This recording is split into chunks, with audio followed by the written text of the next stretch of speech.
Hello, all of you lavish and lovely listeners, and welcome back to another amazing installment. And I'm not going to say what day of the week it is because, frankly, I don't know right now. It's yet to be determined, but welcome to another stirring installment of Disinformed After Dark. I'm Shane, I'm John. I'm Michael. I'm Courtney. and we are joined by an internet celebrity. He is YouTube famous and he is bookish. It is the ever popular host of Book Invasion, Scott. Greetings. How are Greetings, you, inva- sir? Hello. Greetings, invaders. My name is Scott. Welcome to Book Invasion, where we review sci-fi or fantasy books. Click If the you like, don't do the subscribe button shtick, down below. Yeah, please get that out of the way because Michael Yeah, can't go do it ahead. on his own. if you like sci-fi, horror, and fantasy content, check out my channel at Book Invasion. If you like sci-fi and horror, you've slept with me once. Oh, Just to have to determine which was which. It's really nice to see you again. It's been a very, very long time. yeah, And your Pretty- channel's fantastic. yeah. Thanks. The more and more Shane plugged it, I finally caved in and watched them. I think what I ended up doing is I read The Only Good Indian, or Indians rather, and then I watched your video for it. And I don't think we necessarily agreed on it, but Yeah, that's the fun part about consuming content is that you can enjoy it and not, agree with all of it. Because Shane, you had a similar opinion on that. Scott too. and I were actually talking about this earlier. Yeah. Funnily enough, when we were doing our prep Zoom, I was saying that was one of the things I pointed to as well. And sometimes you just got to bite the bullet on the content, my friend. And it is what it is. yeah. It was. I didn't know what it was going into it. Just like a horror novel. I'd never read any of his stuff before, and I Same. don't read a lot of horror. Typically, and it was different. I mean, I did it all in audio, and I think maybe that's So did I. Yeah. Yeah, and I like the narration, and it took a while to get used to, like just the clip sentences and the stuff, the way that they talk.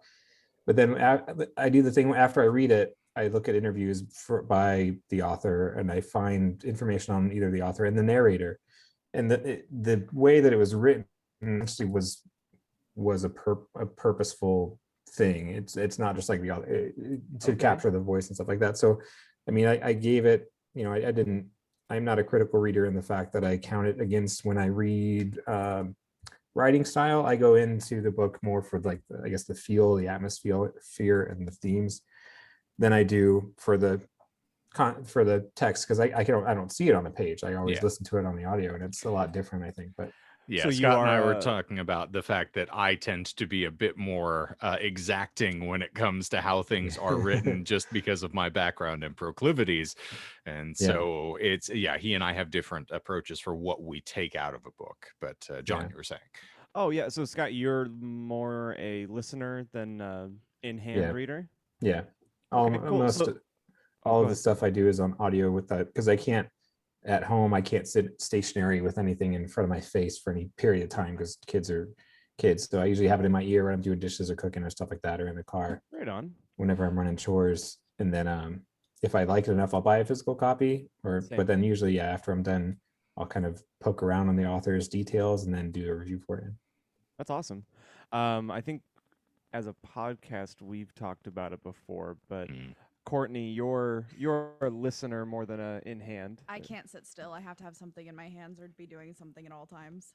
Not to speak for you, but Michael, from what I've seen or heard, you're definitely more of a Kindle guy, Yes. right? Mhm. And then Shane, you are just a lovely little hybrid. I am a melange, if we can point to Dune again, but because I also, if I'm able to be untethered and the book, it really depends on the narrator for me. And again, we get into like my picadillos, and that's just a whole separate side thing. So Yeah. if the narrator's good and I don't get caught up in their, spoken foibles or anything like that. And then if the grammar and writing style works for me in a book form, like I'm a tough man to please, apparently. Well, I feel like since we do have Scott here and it's sci-fi related, literally today, not just because of the day, but Mhm. it happened today. I finished reading Dune for the first time. Nice. And yeah, so Shane has given that book a 5-star review. Like Shane, it's a masterpiece in Shane's eyes for all accounts. Mhm. not to turn this into an interview show, but Shane, what makes Dune, and Scott, you can, Well, insert as well. here's Like, full what makes it a disclosure. masterpiece to you guys? I've never read it. Oh, wow. Wow. What? There you go. Well, You can then revoke I my can. sci-fi credentials. Like boo boo. The nice thing about You'll sci-fi know. in particular, though, is that it is such an expansive scope. Like everybody kind of has their in and their handshake, and I think Scott and I share one because Ender's Game was kind of like your initial foray, right? Yeah. Yeah. So I same, and my dad tried to make Dune be my handshake. He really forced it, and I was not ready for it the first time he handed it to me because I was 14 and I didn't realize a glossary of terms is necessary. It's And crazy. yeah. Let me rephrase this then. Now knowing what I know, how about this is just random? How about to Courtney, Michael, and Scott? You sell them on the warrants of reading Dune. This is why Scott and I have had, for context, I should probably clarify the reason. One of the things that brings us here, since we just kind of went full bore into this thing. Hi, we're the hosts of the Disinformed podcast, and we do a weekly show. Well, we will delve into a random esoteric topic, and we lie about it, and that is the shtick, and it's a lot of fun. And we're now nearing 100 episodes of doing this nonsense. But prior to us doing this nonsense, I did a lot of other nonsense with the wonderful, glorious, and talented individual also sharing the screen with us presently. So Scott and I met working at Tower Records back in the early aughts, and we're the total like record store kids and have sort of functioned from that forward. We have created a couple bands together.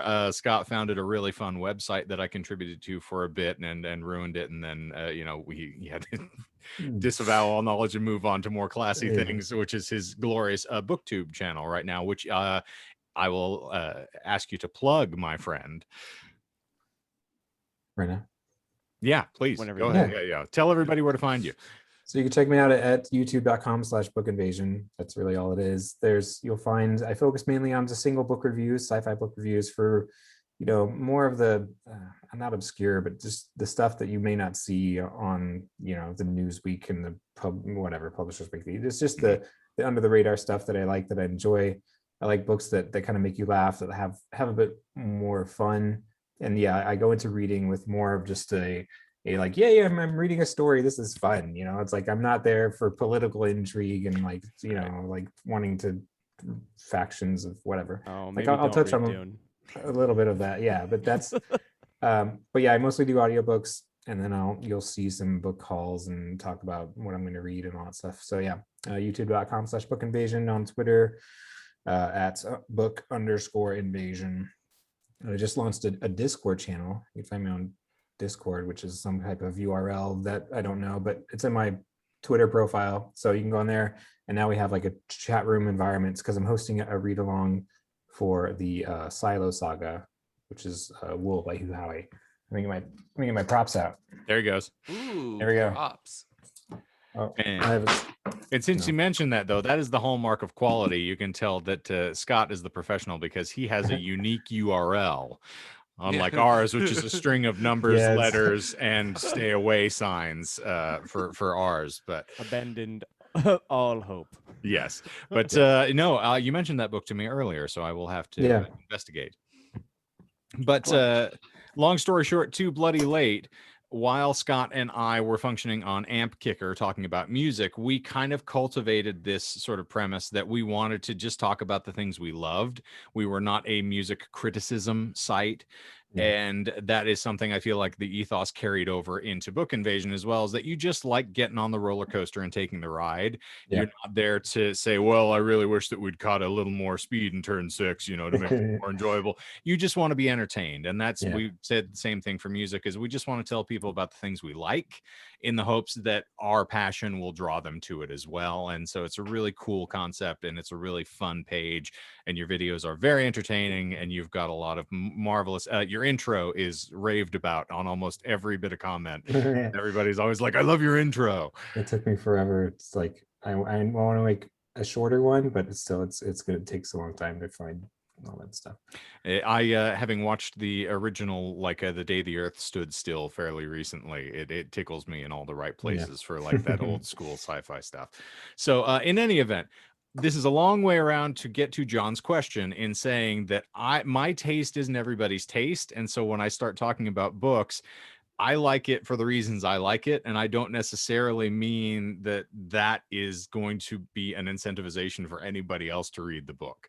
But it's the progenitor of the movement for a lot of science fiction. It is often heralded as being like the Lord of the Rings of the sci-fi genre, because it started a lot of the general motifs that you see in sort of contemporary science fiction. And Asimov has a lot of driving force there as well. But the way that Frank Herbert created Dune, he created an entire universe, and he created a mythology that backed it. And I'm shaking my desk. Oh God, help me.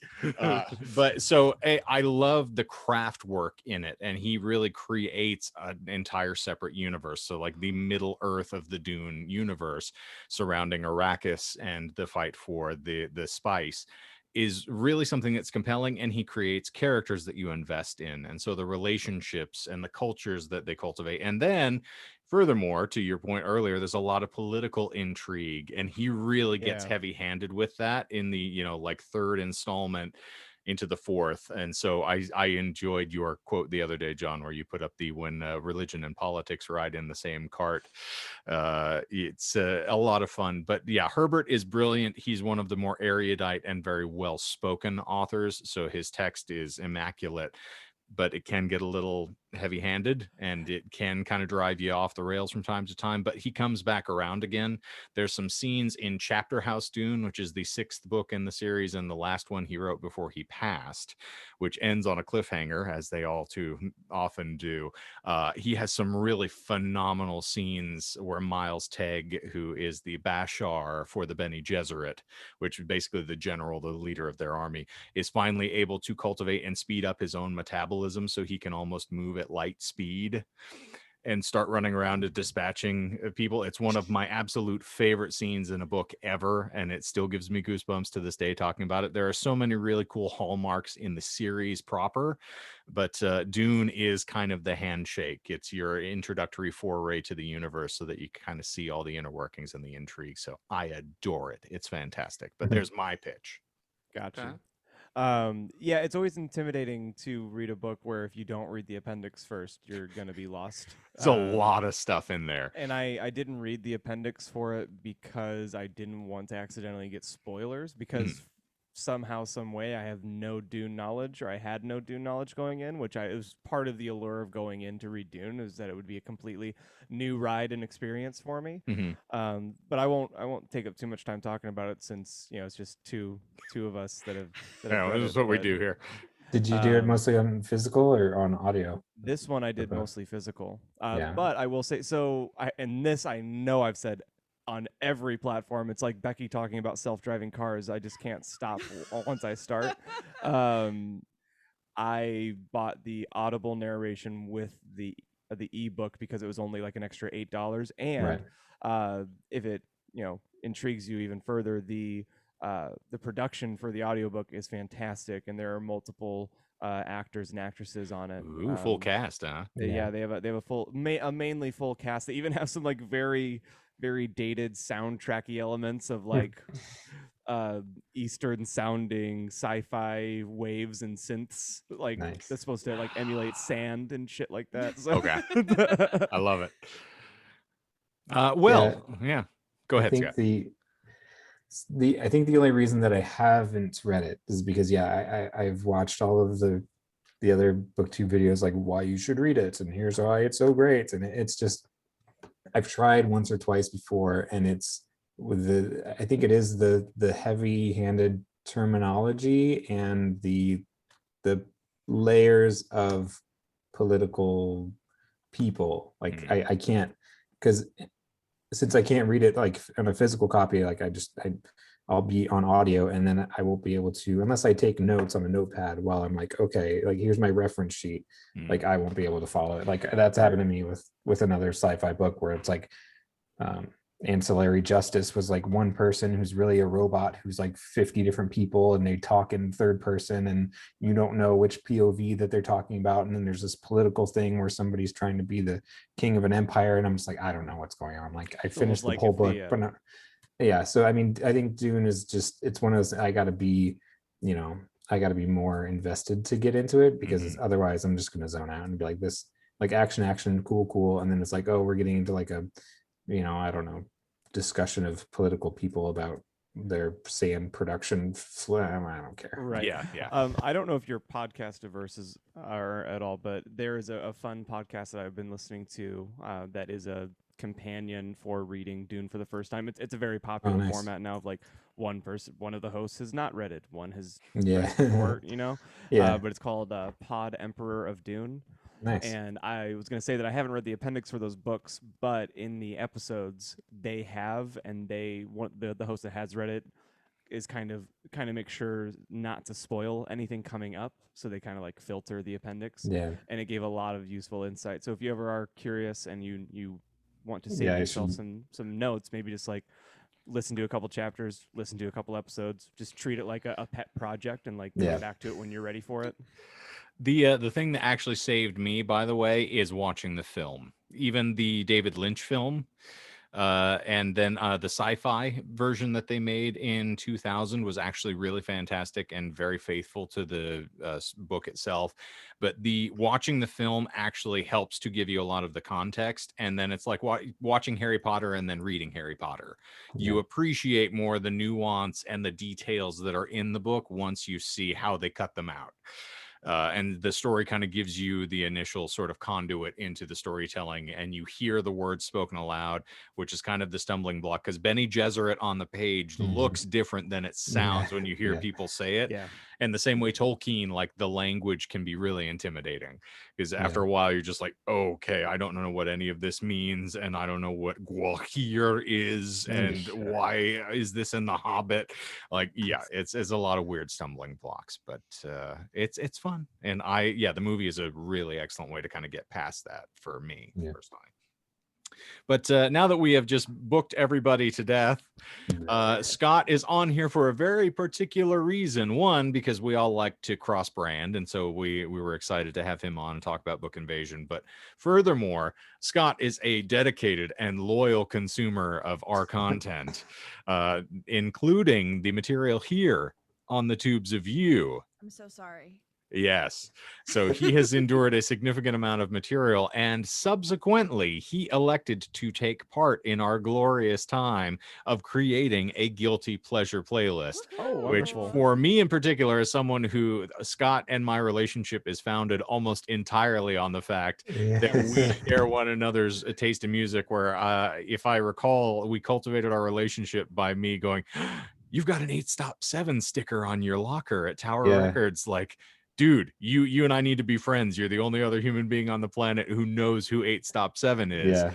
And then just going down this random whirlpool of us being like, you like Finger 11? I like exactly. Finger 11. Oh wow, I haven't thought about them forever. Oh man, they're still one Yeah. of my faves. It ages well for me personally. I know that's not necessarily lateral across the board for everybody, but yeah, Scott and I have had some very interesting tastes, including our stalking Jared Leto for hours on end.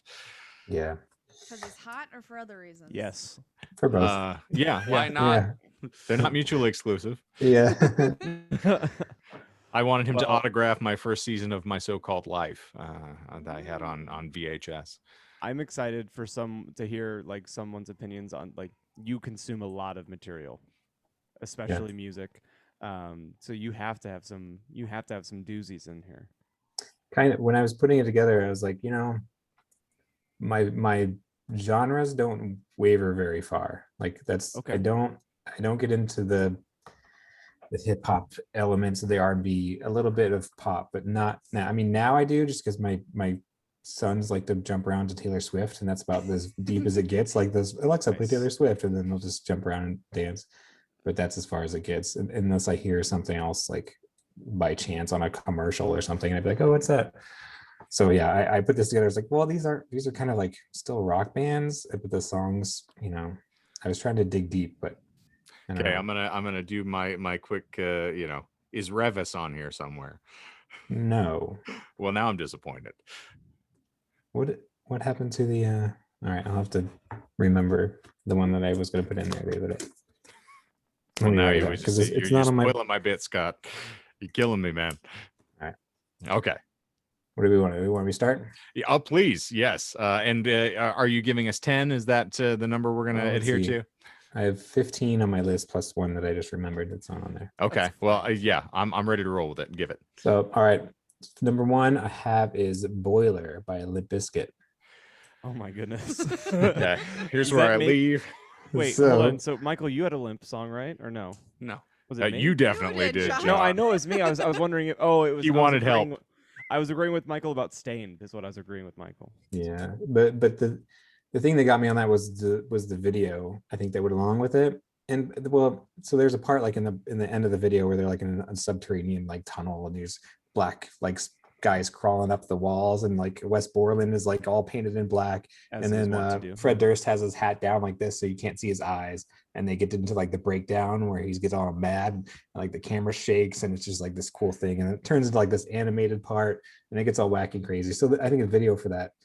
It's an Plus, it's not like experience. it's not like a song where he raps a lot on it. It's one of their more I don't know. It's off the Green Face album, right? No, the Chocolate Starfish. Oh, is it? Yeah, All right. You're obviously not a connoisseur, John. Yeah. I'm very Well, upset. I think it's down there somewhere. Let me take another look. Since you mentioned Stain, though, and since we have Scott on the line here, Scott is one of the individuals who can testify as to why I refuse to do anything where Aaron Lewis was involved. 'Cause he was present for the infinite amount of times where people tried to make us do It's Been a While at open mics and No, it was outside. outside. Oh, we yeah, actually did that's- outside, but once we'd play outside, they'd be like, "Can you guys do It's Been a While?" Like, Yeah. no. I have that. I have that recording of us from the real bar. Uh-huh, Us you doing and me outside, both. yeah. You should share that with the podcast. All right. Yeah, Send it over. it's painful. I would love to watch it. We also have like a 30 Seconds to Mars cover on that. Yeah, there's some very Also interesting send material. it. Yeah, we had a lot of very interesting stuff. All right, Scott, please continue. Number two is Leader of Men by Nickelback. Oh my god, I love that song. I agree. That's was another one of just- those that Scott and I like really hardcore connected on, as we both It's- loved yeah. the state. That is It's- pre-cringe Nickelback. Yep. Yeah. And it was so easy to play on the guitar. It's just like, all Uh-huh. right, da-da-da. It's like the three chords, and we're like, all right, let's rock this bad boy out. Yep, Nice. that's Some one cool of our harmonies. first jam songs. Yep. All right.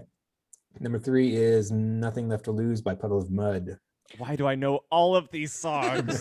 Because we're contemporaries. I don't think that self-titled, or no, it's not self-titled. I don't think "Come Clean" has really aged well, but it's definitely a time and place record for It was sure. on Life on Display. What? Fuck. Life on Display was one of their. It was one of their better ones because there were a few songs on that album that I liked. Like the "Spin Me Round" song was a good one. But I don't think that one had that stupid site. Maybe that one had Psycho. That's No, I think that was the one after it. Yeah, this is back before he destroyed his voice and is not Yeah, capable of hitting certain notes any longer. Yeah. I was gonna ask and just clarify, especially because I don't get to see you a lot, Scott. We've all seen in this session. We've all seen the video of him covering Nirvana, right? Yeah, Right. yeah. Okay, sweet. Courtney, have you?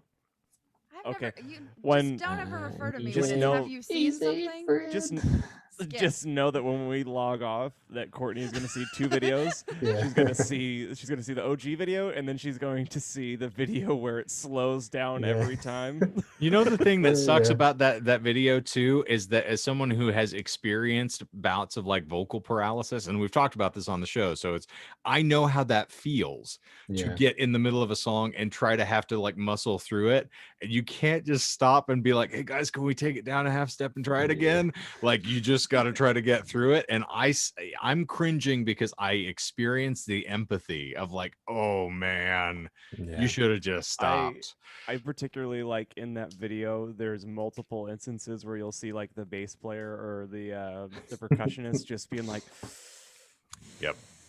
Or my favorite is the shit eating grin, just the Oh man. Yep. And it gets I'm worse the getting more you paid. push it. Oh, Because no. yeah, you start losing the other notes as well. So if you keep going, you're just gonna die entirely. And yeah, it's not a pleasant feeling when you're like halfway through a set and that starts happening. You're like, oh man, I got another 20 songs to sing. Yeah. I watched a video where like one of those voice coaches, like that metal voice guy with the curly hair. I Mhm. watched his reaction video to him, and he was just like, I was like, oh man, I sympathize for this guy because yeah, it's He's out of Yes. range. Yeah. yeah. Yeah. All right, let's see what else I got. That was Puddle of Mud. All right, number four is "I Am the Bull God" by Kid Rock. Devil Without a Cause. Oh I'm, man. I'm throwing my I know. card down on the Probably table for that one. most offensive So- one for sure. I have nothing to I say on know. it, but that hurts. I more just judge him as a person, so Yeah, I can right. separate the music at least. But Were yeah, you- Is Are the you living? Are you back in the valley? Are you in Michigan? me? No, Were you ever in Michigan, or am I thinking about someone else? I was in Indiana for a while. Indiana. All right, same thing. Yeah, but no, I mean, yeah, yeah, Kid I Rock mean, is the he's described as the above ground swimming pool of rock music. That's beautiful. Accurate. So apt. Yeah, but my mom was really into Kid Rock. Like when I grew up in Ohio, so yeah, that was one of her like albums she got after whatever his other song was popular. Like American Badass. yeah. The thing about Kid Ba Rock, Wada Ba was Yes, the song she oh, liked. And that the was thing like, that kills me about Kid Rock is that he's the inverse Eminem. yeah, That he actually started out with a well-to-do family and failed his way down to be like, I gotta look like I don't have any money and I'm an imbecile in order to get this. And then once he achieves fame and notoriety, is right back to the country club and is like, hey, by the way, vote Republican all the way across the board. yeah.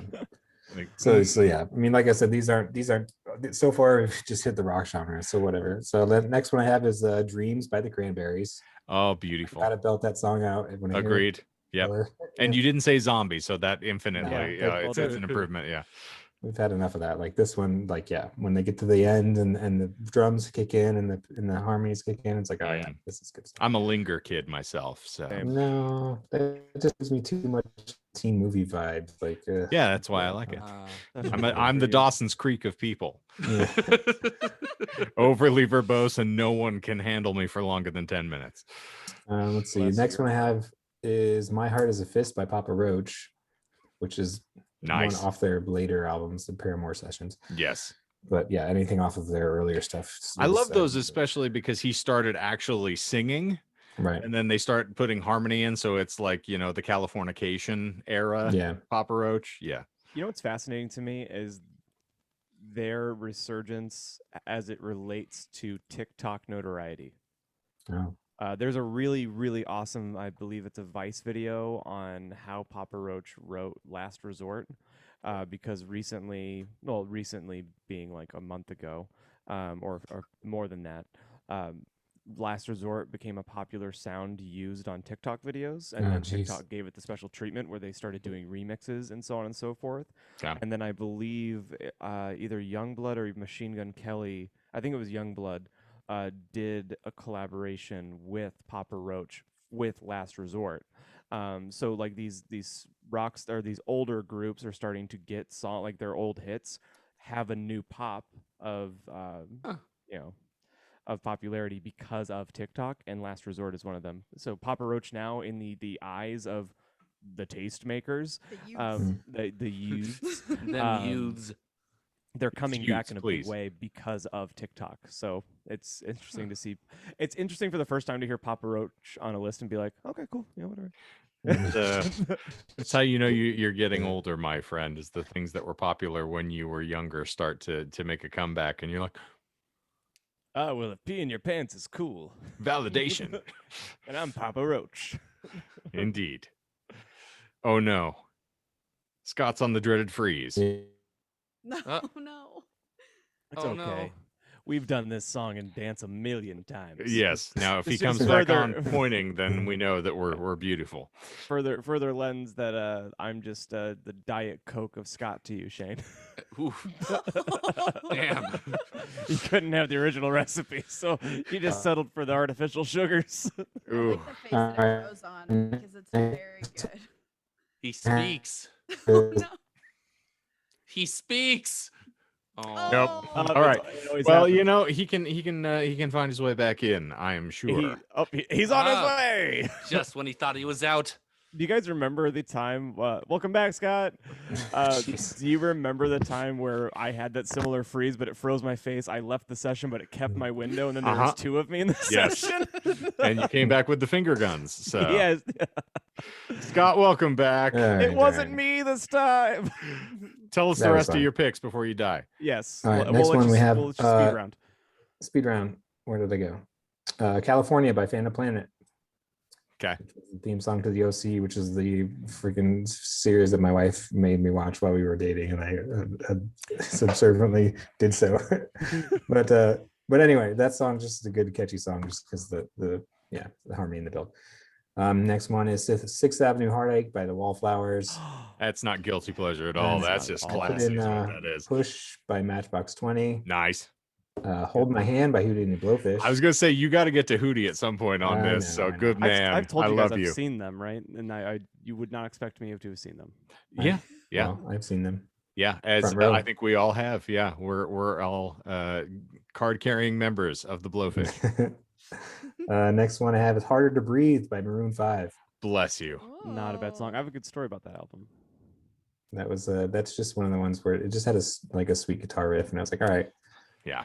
Then they went all crazy. Next one is Hero by Chad Kroeger and Josie Scott. off Oh, the it all comes Spider-Man back soundtrack. around to saliva. Eventually, it all comes back around. Saliva, man. I was so Back in your yeah. system, as they say. I remember hearing an interview where Josie Scott was on a radio show with Simon Cowell when American Idol was Howard popular. Stern. Yep. Oh yeah, Howard Stern, yeah, and he Yep. sang it, and Simon's like, I don't like it, I don't like Yeah, it. It's yeah. like, that's actually Josie Scott. It's like, still like, don't like it. I have the number one song in America right now. Yeah, so I'm making I mean- millions of dollars. And it's like, well, obviously Simon Cowell's backpedal is we can be wrong, can't we? Yeah, Obviously. I mean, It's he's doing it documented. over a phone on a radio show. Like, obviously, whatever. Next one is Silence by Delirium / Sarah McLaughlin. I'm not familiar. Wow, deep cut. Well done. cut. Okay. I will be because I'm assuming we're gonna add this to the list. I mean, why the I heck don't not? see why not, Please, yeah. yes. Yeah, I mean, this one, I think Delirium had that album out when we were working at Tower that had all those, like Yep. them and all these other artists. That was one of the tracks. And I don't think she ever put it out No, herself. it's- So I couldn't find it on Spotify under her name. That was kind of like the moment when that was in too, because you had Santana releasing records with a bunch of people Yeah. guesting. You had the Blue Man Group featuring a bunch of people. So this just became the collaboration era, oddly enough. And there was that big wave of like those Buddha bars. Like we had so many of those, like whatever Buddha bars CDs of this crazy remix stuff. It was crazy. Yeah. All right, 14. I got two more. Is Are You Happy Now by Michelle Branch, Nice. I which thought you were is gonna do "Happy" by Mudvayne, and I was like, that well, works. and I was almost going to put on I'm With You by Levine, Avril Lavigne, but I know that was John's pick last time, right? That was one of your somebody. I think That's a somebody Shane. mentioned- That's a Oh. Shane call. Oh yeah, We okay. Yeah. talked about yep. that one. I don't think it was officially on a list, but Shay brought it up, and that's Yeah, I It love was like an Avril honorable Lavigne. mention. Excellent. Yeah. I do's. The So, good last next one is My Way by Usher. Okay. That's about as obscure as it gets. But the reason was because that music video was the one where he went all Clockwork Orange, and he had his eye painted, and he was like in a alleyway under a bridge, and then he busted out this synchronized like dance sequence, and I was like, yeah, this guy's awesome. He's pulling all of his slick moves. He has all the moves. Yeah. I like Yeah. that. Also, it proves that Limp Bizkit gets into everything. Because the second you said My Way, I was like, "Are we seriously coming back around?" to I Limp honestly, yeah, I Bizkit? thought that too. You know, Beat Saber, which is one of my favorite games, like favorite VR games. Yeah. It's like it's like Guitar Hero, but with being a Jedi I instead. thought you were talking about the Pornhub stuff again. Not yet. No. They released a content pack from a record label, or I don't know how they sourced it, but essentially it's like a mixtape of actually like relevant or semi-relevant or nostalgic songs, and Rolling is on there, and I haven't played it yet, but I saw that on the list, and I'll admit, like, it was part of the reason that I spent the $8 to get the music pack. So I was like, it would be so much fun to wave around like an idiot to Rolling in the background. I'm gonna correct you. Oh, air raid vehicle. It's or- Rollin Oh. apostrophe. parenthetical air raid vehicle.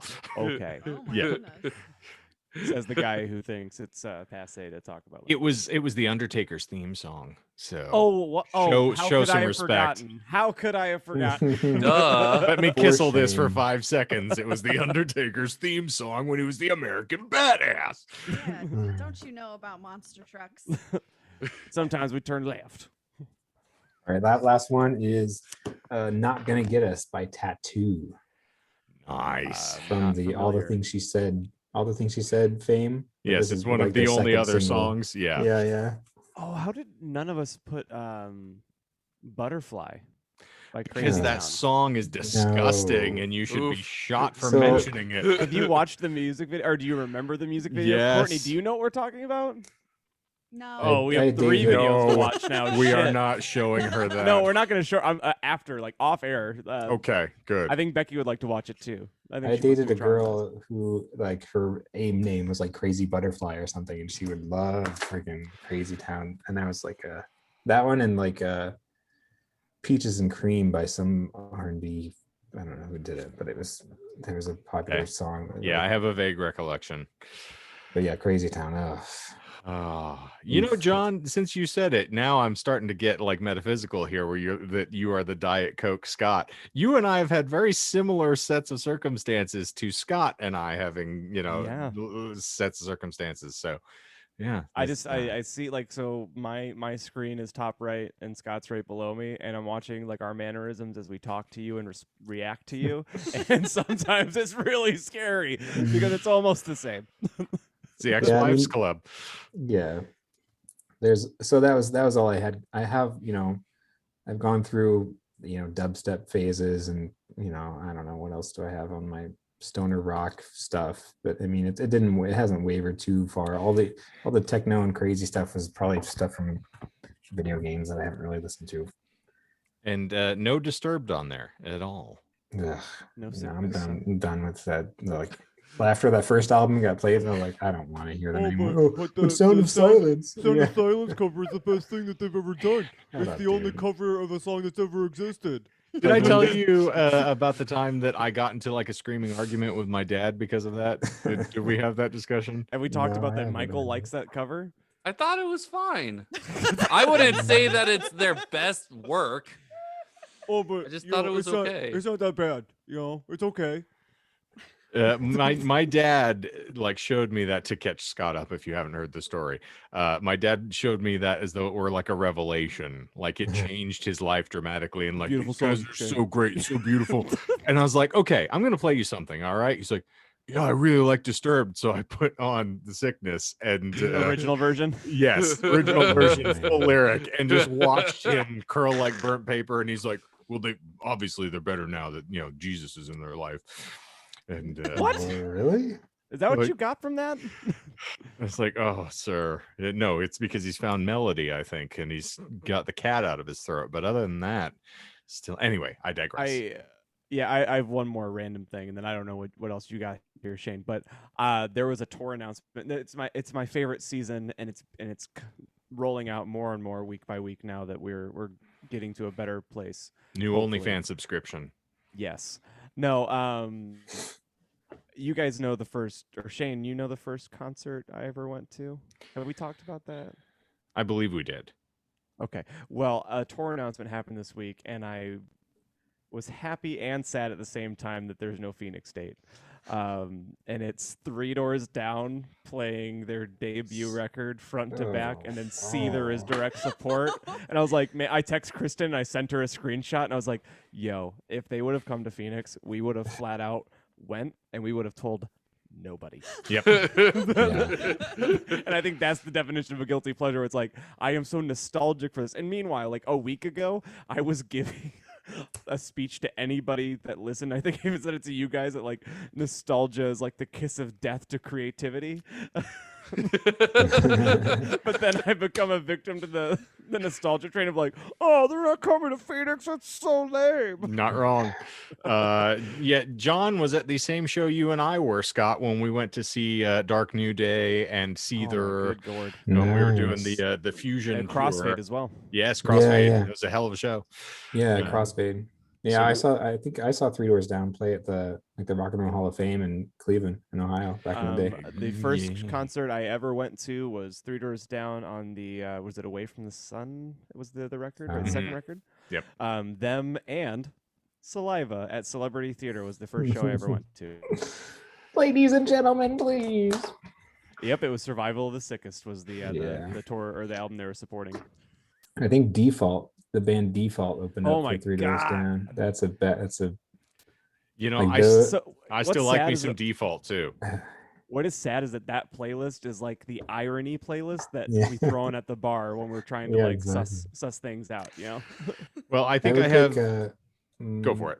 My Three Doors Down pick I remember from that album was Loser. Like I hated Yep. Kryptonite, but like Loser was I my like jam. Duck and Run. Duck and Run is definitely Yeah. Mm. Oh shit, I'm gonna go listen to that album tomorrow. It's Oh, a geez. good record. I don't care what anybody says. I still like it.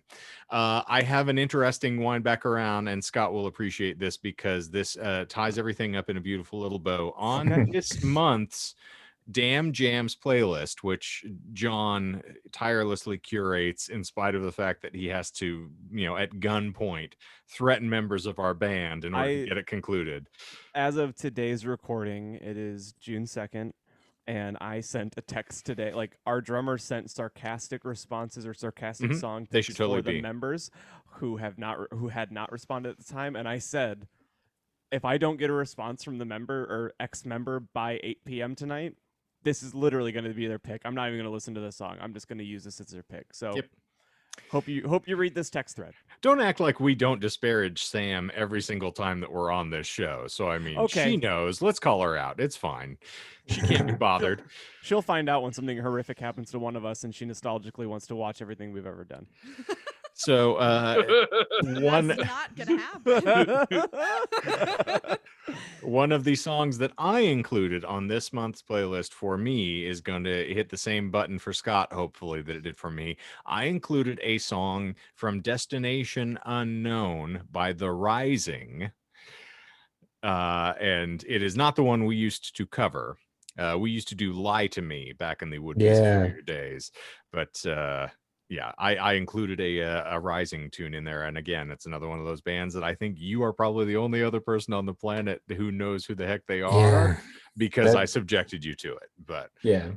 I have like all my iPod backup. Like I have a folder in my computer with my iPod back, my 80 gig, like back in the day, like I have a Mhm. backup of all that stuff. And yeah, I got some audio vents and some I don't know, like fastball Flaw. and yeah, lots of flaw tunes. Jeez. All those guys we used to follow around Man. back. Yeah. Yeah, it's a beautiful thing. But as long as you've still got some soul coughing in the rotation, my friend, Yeah, you can be absolutely. saved. Oh yeah. Jeez, that guy. He's Yeah, still kicking. We'll have a whole nother topic on how Mike Dowdy's still alive, but Yeah. we'll get slanky with it. But ladies and germaphobes, thank you very much for joining us for a very special installment of Disinformed After Dark. Even though it's in semi-retirement right now, we could not let it go into the good night or the eternal darkness, Disinformed After Death, without getting Scott on for a full installment. And I'm fairly certain that I will definitely be making a guest appearance over on Book of Invasion, but I'm sure that other folks here would also like to take part. Nudge, Yeah, let's nudge, just wink, turn it wink. into a book review channel, book discussion channel. Yeah. I brought here. I'm supposed to be here I today. am still looking forward to reading that as well. I had no idea it existed until I know. today I learned. It's about a Kevin Smith kaiju. Yes, it is as weird as it sounds. Scott Oh, sent me this when he man. bought it, and the description from the back of the cover is priceless. I mean, it's only 80 pages long, so Oh, you can. It's a one That's sitter for sure. that's And I our next still haven't read it fanfic. yet. It's on the list. Yeah, Oh man. I'm willing. turn I've that been into an a audiobook. yeah. I've been a Kevin Smith facsimile for enough years now. Yeah, with our burgeoning podcast empire here, we can get it started. But we sincerely appreciate you all being here. And Scott, we're going to reconvene soon. That's youtube.com/book invasion for all of you who are looking to check it out and go sample his wares. They are chef's kiss to Worthwhile. Michael. And our parting shot will be Michael. When we got on earlier, I was testing with Scott and I had a quick conversation, and he was asking, when we get to reach the initiation phase, which is that you say something silly and then he gets to slap you back into place, which is kind of the rite of passage for every guest host of this show. And you haven't said anything yet, so you've thwarted our plans. Ha Yeah, I've lucky outsmarted guy. your outsmarting. Haha. You would think, but as of right now, I'm sure you would like to encourage everybody who has enjoyed this video and Scott's Airy Edition to do something. Smash that like button, ring the bell, hit subscribe, leave a comment, engage, however you see fit. Yeah, Engage. we're still throwing that out there, that if you do like and comment, and in a way that we can reach back out to you, that we will send you Michael's home address to do with whatever you choose to do. And like we have said on this week's episode, this is satire. If you wanted to, you could even take his address, break into his house, hide in his closet, and pop out whenever you felt like doing it. It could be the middle of the night. It could be 3 a.m., 3 p.m. whatever you Also want. the middle of the night. Speaking of which, Courtney, you got some jobs to do here. Scott has commented on multiple installments of After Dark, so we need to send him Michael's address here. You Do you got like it. Do you like bees, Michael? I got a whole list of things that we're trying to Bees. mail to Michael. You can pick anything on the list, All right. and we will mail it to Michael. Yeah, we'll sponsor you. It's kind of like, sponsoring an impoverished child. I know For it's Just exactly the $1 a same. day. Yeah. There is a child in that home. She needs help. Get her out of there. For the price of a cup of coffee, you too can torment Michael for 1 month. Well done. Well done. Yes, I will admit Scott's far more deft at encouraging people to like his channel. So you could learn a thing or two about a There's a thing lot or of two, things to Michael. learn from Scott's channel. That is Yeah. very, very well put. Indeed. Well, love, peace, and soul to all of you out there. So for another glorious installment, quite possibly the last installment, I kid. For Disinformed After Dark this week, I'm Shane. I'm John. I'm sorry, I forgot. It's been so Yeah. long since we do the shtick. Does Scott know? I mean, he's seen the show. I'm Was not it sure that? he. The former street, and Middle pet's name? Middle name. Middle Oh. name and The street yeah, you grew up middle on. name and then street you grew up on. Well, always my That's your first porn name. And there we've explained the joke one more time. Yeah, because I'm too old and dumb to remember it on the first pass these days. So All right, take that from one. here we go. I'm gonna try one more time. Disinformed After Dark this week.